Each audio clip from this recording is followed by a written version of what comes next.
Éric Charles, bonsoir. Bonsoir. Merci d'avoir répondu à notre invitation. Vous êtes psychiatre au centre hospitalier Esquirol à Limoges. Première question, est-ce que cette petite fille qui a vécu cette scène traumatisante et hyper violente va forcément garder des séquelles tout au long de sa vie ? Alors forcément non, et tant mieux. Généralement, 18 mois, c'est vraiment un âge qui est vraiment trop précoce pour qu'on puisse garder en mémoire des choses comme ça pendant aussi longtemps, même si ce sont des choses extrêmement traumatiques. Il peut y avoir en revanche un impact psychologique, physiologique ? Oui, du coup, c'est pas vraiment, on garde pas un souvenir précis de ce qui se passe. Le souvenir va être certainement reconstruit par rapport à tout ce qu'on va lui dire après, un peu plus âgé. Mais le risque, c'est que effectivement, dans cette situation de stress extrême, elle va fabriquer de la noradrénaline et puis, dans un second temps, d'autres hormones qui auront quoi comme effet dans le reste de sa vie ?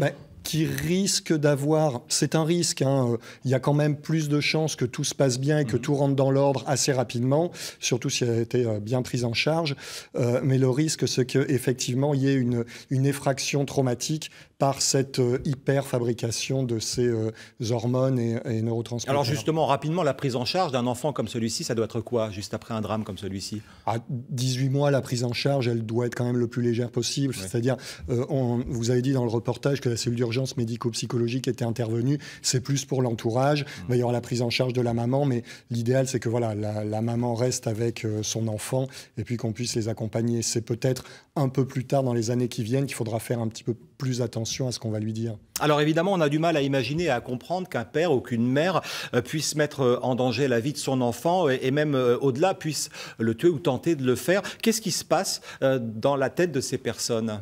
Ça, c'est tous les mystères du cerveau humain qui est extrêmement complexe. Alors, dans ces situations comme ça, on peut parler de suicide altruiste, c'est-à-dire d'une personne qui, voyant que la vie ne vaut pas d'être vécue, pense à son suicide et va penser au suicide de ses proches en disant « je vais leur offrir », entre guillemets bien sûr, oui, parce une que mort. Le terme n'est pas forcément très bien choisi. Non, c'est terrible. Suicide altruiste, c'est horrible. C'est un très mauvais terme, mais c'est le terme qui est utilisé par les scientifiques aujourd'hui pour essayer de comprendre ce genre de situation. C'est-à-dire qu'on n'a plus rien à perdre, on emmène avec nous ceux qu'on aime. Oui, c'est ça. Oui, c'est ça. Souvent même, on imagine, on dit ils oublient tout, c'est-à-dire tout disparaît, c'est-à-dire des fois la personne va dire je me suicide, peu importe qui y a autour, s'il emmène avec lui d'autres personnes. Et peut-être aussi une envie de faire du mal à ceux qui restent ? Alors, une envie de faire du mal, je ne sais pas, parce que des fois c'est vraiment paradoxal, c'est au contraire une envie de faire du bien, c'est-à-dire de dire ce monde est tellement horrible que je vous offre l'occasion de le quitter. C'est assez terrible, hein.